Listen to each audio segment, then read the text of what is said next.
when you were filming this, did you imagine, did you sense that you were onto something? Could you feel that it was going to be as big as this? I mean, I think when we were making it, there was so much love for the story, both sort of on screen and also behind the scenes. You know, the crew were all such big fans of the story, and obviously it was, you know, an Irish crew and an Irish story, so there was a real buzz about it. And I think we all felt we were working on something special, or at least something we were going to be really proud of and loved.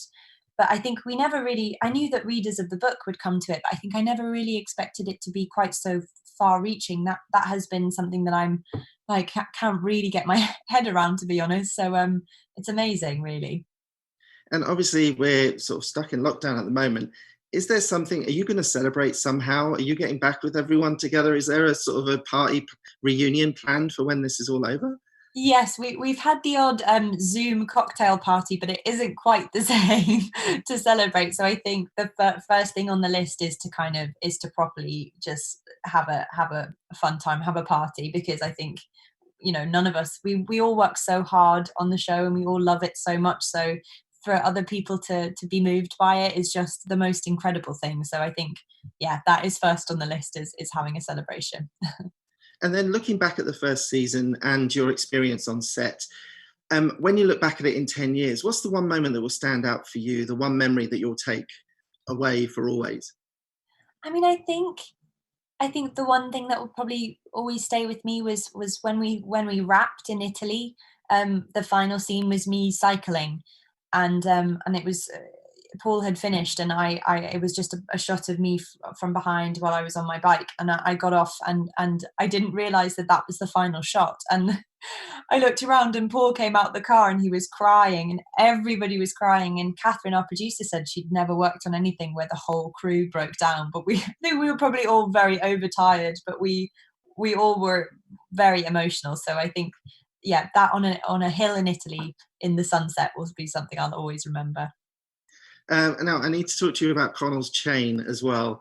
Do you think Connell's chain deserves all the publicity? And are the rumours true that you had it, you lost it, now you have it? What's going on with the chain?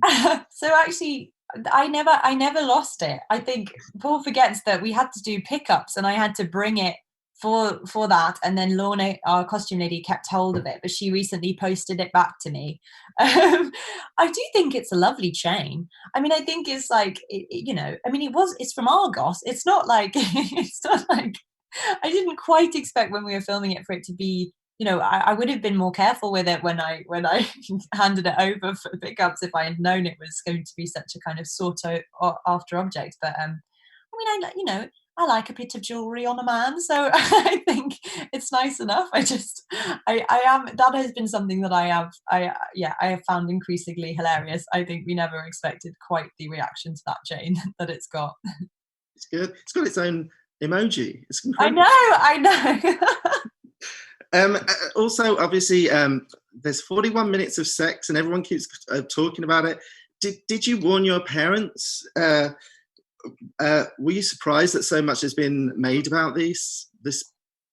Yeah, I mean, I did. I definitely warned them. I think they knew when I was going into it that that was going to be an aspect of it, but they knew how wonderful Lenny was and all the create and element, the production company. So they knew that it would never be, and they also knew from the book that it was really beautifully written. So they knew that it was never going to be gratuitous or badly done. They knew it was going to be safely handled. So and also I think they felt comforted that my experience was positive. It wasn't a kind of something, you know, because you do hear these stories, but I genuinely was looked after so well. So yeah, I did warn them, but my mum watched it, and she was very relieved, because she thinks they're done so beautifully. And then I think my dad watched it because I think the idea of it would be worse than, you know, what is actually on there. And yeah, they're both fine with it. I think it's quite good that they feel they're able to be absorbed in the story, and they forget that it's me. So yeah, but still, it's probably one of the most surrealist things to have, yeah, conversations to have had with my parents.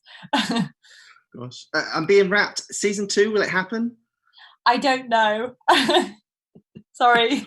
You want it to happen, though, right? Well, I wouldn't say no, but I also am happy with the story. I think they are quite complete, and I quite like that they're still alive in my mind, because there isn't a kind of neat tie. So who knows?